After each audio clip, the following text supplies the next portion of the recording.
This relation is matter of fact, and attended with such circumstances as may induce any reasonable man to believe it. It was sent by a gentleman, a justice of peace at Maidstone in Kent, and a very intelligent person, to his friend in London, as it is here worded. Which discourse is attested by a very sober and understanding gentlewoman, a kinswoman of the said gentleman's, who lives in Canterbury within a few doors of the house in which the within-named Mrs. Bargrave lives, who believes his kinswoman to be of so discerning a spirit as not to be put upon by any fallacy, and who positively assured him that the whole matter, as it is related and laid down, is really true, and what she herself had in the same words as near as may be from Mrs. Bargrave's own mouth, who, she knows, had no reason to invent and publish such a story, or any design to forge and tell a lie, being a woman of much honesty and virtue, and her whole life a course, as it were, of piety. The use which we ought to make of it is to consider that there is a life to come after this, and a just God, who will retribute to every one according to the deeds done in the body, and therefore to reflect upon our past course of life we have led in the world, that our time is short and uncertain, and that if we would escape the punishment of the ungodly, and receive the reward of the righteous, which is the laying hold of eternal life, we ought, for the time to come, to return to God by a speedy repentance, ceasing to do evil, and learning to do well, to seek after God early, if, happily, he may be found of us, and lead such lives for the future as may be well pleasing in his sight. A relation of the apparition of Mrs. Veal. This thing is so rare in all its circumstances, and on so good authority, that my reading and conversation has not given me anything like it. It is fit to gratify the most ingenious and serious inquirer. Mrs. Bargrave is the person to whom Mrs. Veal appeared after her death. She is my intimate friend, and I can avouch for her reputation for these last 15 or 16 years on my own knowledge, and I can confirm the good character she had from her youth to the time of my acquaintance, though, since this relation, she is calumniated by some people that are friends to the brother of this Mrs. Veal who appeared, who think the relation of this appearance to be a reflection, and endeavour what they can to blast Mrs. Bargrave's reputation, and to laugh the story out of countenance.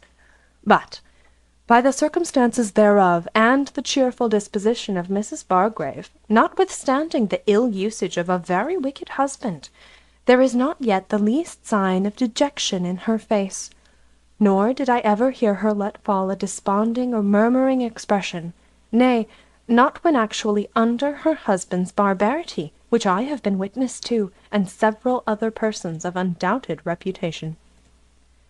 Now, you must know, Mrs. Veal was a maiden gentlewoman of about 30 years of age, and for some years last past had been troubled with fits, which were perceived coming on her by her going off from her discourse very abruptly to some impertinence. She was maintained by an only brother, and kept his house in Dover. She was a very pious woman, and her brother a very sober man to all appearance, but now he does all he can to null or quash the story. Mrs. Veal was intimately acquainted with Mrs. Bargrave from her childhood. Mrs. Veal's circumstances were then mean. Her father did not take care of his children as he ought, so that they were exposed to hardships, and Mrs. Bargrave in those days had as unkind a father, though she wanted neither food nor clothing, whilst Mrs. Veal wanted for both, insomuch as she would often say, "Mrs. Bargrave, you are not only the best but the only friend I have in the world, and no circumstance of life shall ever dissolve my friendship." They would often condole each other's adverse fortunes, and read together Drelincourt upon Death, and other good books, and so, like two Christian friends, they comforted each other under their sorrow. Some time after, Mr. Veal's friends got him a place in the custom-house at Dover, which occasioned Mrs. Veal by little and little to fall off from her intimacy with Mrs. Bargrave, though there was never any such thing as a quarrel, but an indifference came on by degrees, till at last Mrs. Bargrave had not seen her in 2 years and a half, though above 12 month of the time Mrs. Bargrave hath been absent from Dover, and this last half year has been in Canterbury about 2 months of the time, dwelling in a house of her own. In this house, on the 8th of September 1705, she was sitting alone in the forenoon, thinking over her unfortunate life, and arguing herself into a due resignation to Providence, though her condition seemed hard. "And," said she, "I have been provided for hitherto, and doubt not but I shall be still, and am well satisfied that my afflictions shall end when it is most fit for me," and then took up her sewing work, which she had no sooner done but she hears a knocking at the door. She went to see who was there, and this proved to be Mrs. Veal, her old friend, who was in a riding habit. At that moment of time the clock struck 12 at noon. "Madam," says Mrs. Bargrave, "I am surprised to see you. You have been so long a stranger," but told her she was glad to see her, and offered to salute her, which Mrs. Veal complied with till their lips almost touched, and then Mrs. Veal drew her hand across her own eyes and said, "I am not very well," and so waved it. She told Mrs. Bargrave she was going a journey, and had a great mind to see her first. "But," says Mrs. Bargrave, "how came you to take a journey alone? I am amazed at it, because I know you have a fond brother." Says Mrs. Veal, "I gave my brother the slip, and came away because I had so great a desire to see you before I took my journey." So Mrs. Bargrave went in with her into another room within the first, and Mrs. Veal sat her down in an elbow chair in which Mrs. Bargrave was sitting when she heard Mrs. Veal knock. Then says Mrs. Veal, "My dear friend, I am come to renew our old friendship again, and beg your pardon for my breach of it, and, if you can forgive me, you are the best of women." "Oh," says Mrs. Bargrave, "do not mention such a thing. I have not had an uneasy thought about it. I can easily forgive it." "What did you think of me?" said Mrs. Veal. Says Mrs. Bargrave, "I thought you were like the rest of the world, and that prosperity had made you forget yourself and me." Then Mrs. Veal reminded Mrs. Bargrave of the many friendly offices she did her in former days, and much of the conversation they had with each other in the times of their adversity, what books they read, and what comfort in particular they received from Drelincourt's Book of Death, which was the best, she said, on that subject ever written. She also mentioned Dr. Sherlock, the 2 Dutch books which were translated, written upon death, and several others. But Drelincourt, she said, had the clearest notions of death, and of the future state of any who had handled that subject. Then she asked Mrs. Bargrave whether she had Drelincourt. She said, "Yes." Says Mrs. Veal, "Fetch it." And so Mrs. Bargrave goes upstairs and brings it down. Says Mrs. Veal, "Dear Mrs. Bargrave, if the eyes of our faith were as open as the eyes of our body, we should see numbers of angels about us for our guard. The notions we have of heaven now are nothing like what it is, as Drelincourt says. Therefore, be comforted under your afflictions, and believe that the Almighty has a particular regard to you, and that your afflictions are marks of God's favour, and when they have done the business they are sent for, they shall be removed from you. And, believe me, my dear friend, believe what I say to you, 1 minute of future happiness will infinitely reward you for all your sufferings. For I can never believe," and claps her hand upon her knee with great earnestness, which indeed ran through most of her discourse, "that ever God will suffer you to spend all your days in this afflicted state. But be assured that your afflictions shall leave you, or you them, in a short time." She spake in that pathetical and heavenly manner that Mrs. Bargrave wept several times, she was so deeply affected with it. Then Mrs. Veal mentioned Dr. Kenrick's Ascetic, at the end of which he gives an account of the lives of the primitive Christians. Their pattern she recommended to our imitation, and said, their conversation was not like this of our age. "For now," says she, "there is nothing but frothy, vain discourse, which is far different from theirs. Theirs was to edification, and to build one another up in faith, so that they were not as we are, nor we as they were, but, says she, we ought to do as they did. There was an hearty friendship among them, but where is it now to be found? Says Mrs. Bargrave, it is hard indeed to find a true friend in these days. Says Mrs. Veal, Mr. Norris has a fine copy of verses called Friendship in Perfection, which I wonderfully admire. Have you seen the book? Says Mrs. Veal. No, says Mrs. Bargrave, but I have the verses of my own writing out. Have you? Says Mrs. Veal. Then fetch them.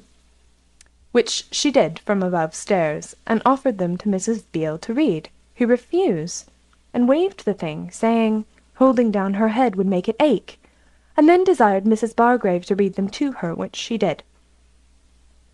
As they were admiring friendship, Mrs. Veal said, Dear Mrs. Bargrave, I shall love you forever. In these verses there is twice used the word Elysian. Ah, says Mrs. Veal, these poets have such names for heaven. She would often draw her hand across her own eyes and say, Mrs. Bargrave, do not you think I am mightily impaired by my fits? No, says Mrs. Bargrave, I think you look as well as ever I knew you. After all this discourse, which the apparition put in much finer words than Mrs. Bargrave she could pretend to, and as much more as she can remember, for it cannot be thought that an 1 3/4 conversation could be all retained, though the main of it she thinks she does. She said to Mrs. Bargrave she would have her write a letter to her brother and tell him. She would give him rings to such and such, and that there was a purse of gold in her cabinet, and that she would have 2 broad pieces given to her cousin Watson. Talking at this rate, Mrs. Bargrave thought that a fit was coming upon her, and so placed herself in a chair just before her knees to keep her from falling to the ground, if her fits should occasion it, for the elbow chair she thought would keep her from falling on either side.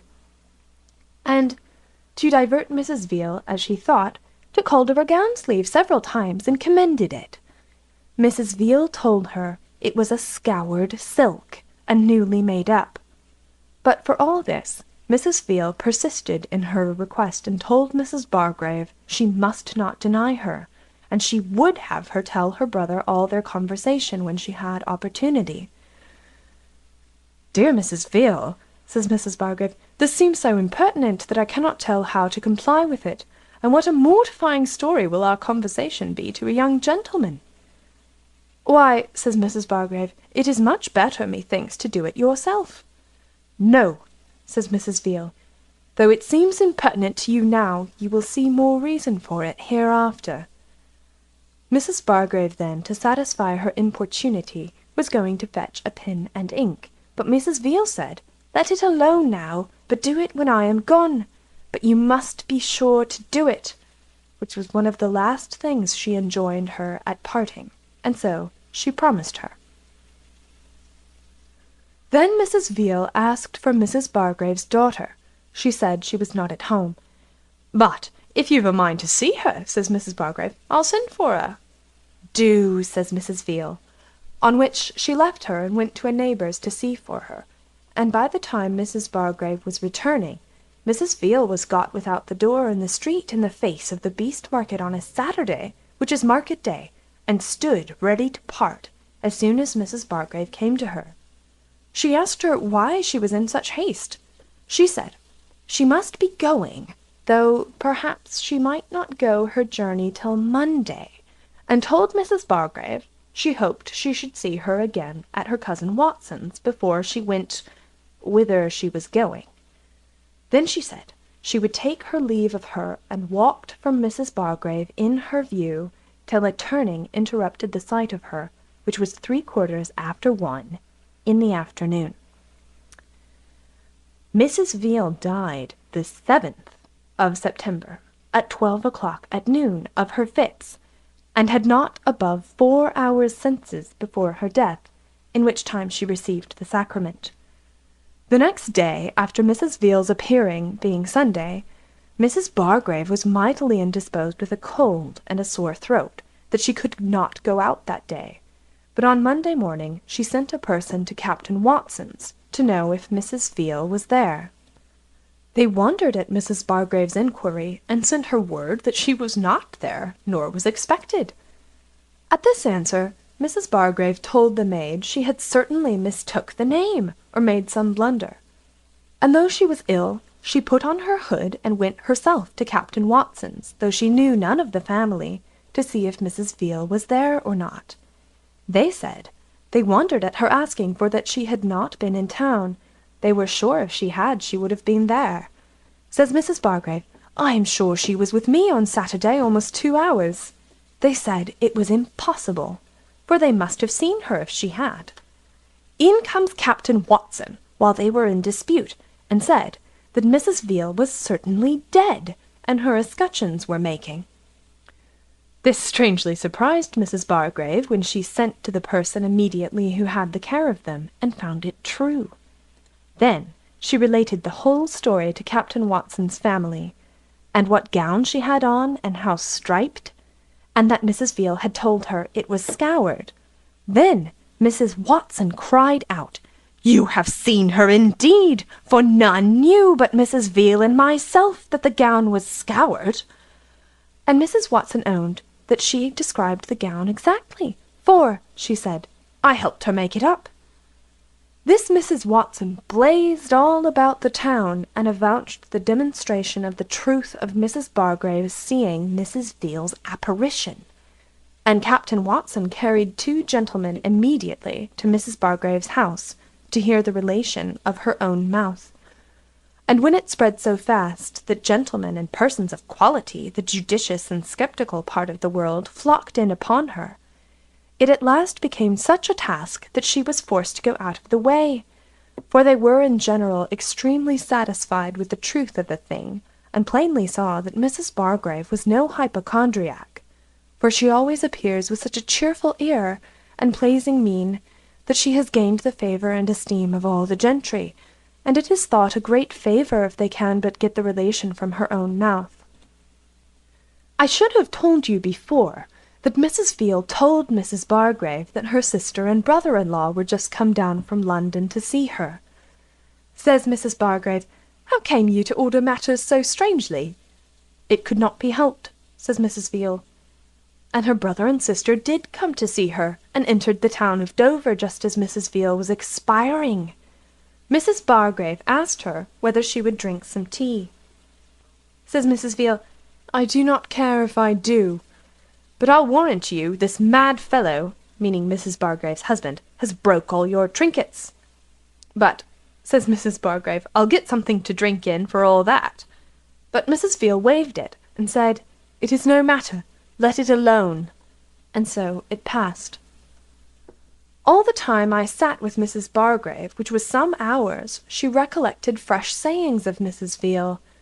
And one material thing more she told Mrs. Bargrave, that old Mr. Breton allowed Mrs. Veal £10 a year, which was a secret, and unknown to Mrs. Bargrave till Mrs. Veal told it her. Mrs. Bargrave never varies in her story, which puzzles those who doubt of the truth or are unwilling to believe it. A servant in the neighbour's yard adjoining to Mrs. Bargrave's house heard her talking to somebody an hour of the time Mrs. Veal was with her. Mrs. Bargrave went out to her next neighbour's the very moment she parted with Mrs. Veal, and told her what ravishing conversation she had had with an old friend, and told the whole of it. Drelincourt's Book of Death is, since this happened, bought up strangely, and it is to be observed that notwithstanding all the trouble and fatigue Mrs. Bargrave has undergone upon this account, she never took the value of a farthing, nor suffered her daughter to take anything of anybody, and therefore can have no interest in telling the story.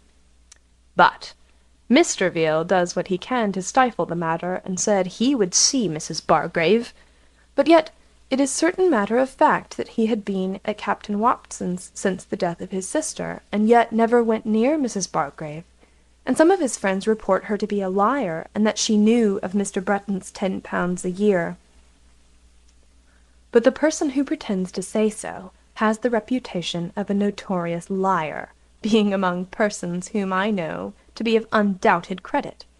Now, Mr. Veal is more of a gentleman than to say she lies, but says a bad husband has crazed her.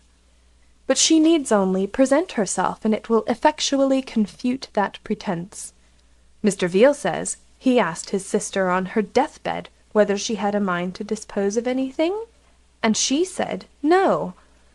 Now, the things which Mrs. Veal's apparition would have disposed of were so trifling, and nothing of justice aimed at in their disposal, that the design of it appears to me to be only in order to make Mrs. Bargrave so to demonstrate the truth of her appearance, as to satisfy the world the reality thereof, as to what she had seen and heard, and to secure her reputation among the reasonable and understanding part of mankind. And then again Mr. Veal owns that there was a purse of gold, but it was not found in her cabinet, but in a comb-box. This looks improbable, for that Mrs. Watson owned that Mrs. Veal was so very careful of the key and the cabinet that she would trust nobody with it. And if so, no doubt she would not trust her gold out of it. And Mrs. Veal's often drawing her hand over her eyes and asking Mrs. Bargrave whether her fits had not impaired her, looks to me as if she did it on purpose to remind Mrs. Bargrave of her fits, to prepare her not to think it strange that she should put upon writing to her brother to dispose of rings and gold, which looked so much like a dying person's request. And it took accordingly with Mrs. Bargrave as the effects of her fits coming upon her, and was one of the many instances of her wonderful love to her, and care of her, that she should not be affrighted, which indeed appears in her whole management, particularly in her coming to her in the daytime, waving the salutation, and when she was alone, and then the manner of her parting, to prevent a second attempt to salute her. Now, why Mr. Veal should think this relation a reflection, as it is plain he does by his endeavouring to stifle it, I cannot imagine, because the generality believe her to be a good spirit, her discourse was so heavenly.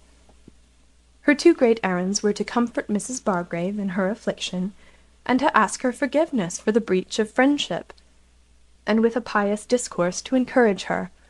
So that, after all, to suppose that Mrs. Bargrave could hatch such an invention as this from Friday noon till Saturday noon, supposing that she knew of Mrs. Veal's death the very first moment, without jumbling circumstances, and without any interest too, she must be more witty, fortunate, and wicked too, than any indifferent person, I dare say, will allow. I asked Mrs. Bargrave several times if she was sure she felt the gown. She answered modestly, "If my senses be to be relied upon, I am sure of it." I asked her if she heard a sound when she clapped her hand upon her knee. She said she did not remember she did, but said she appeared to be as much a substance as I did, who talked with her.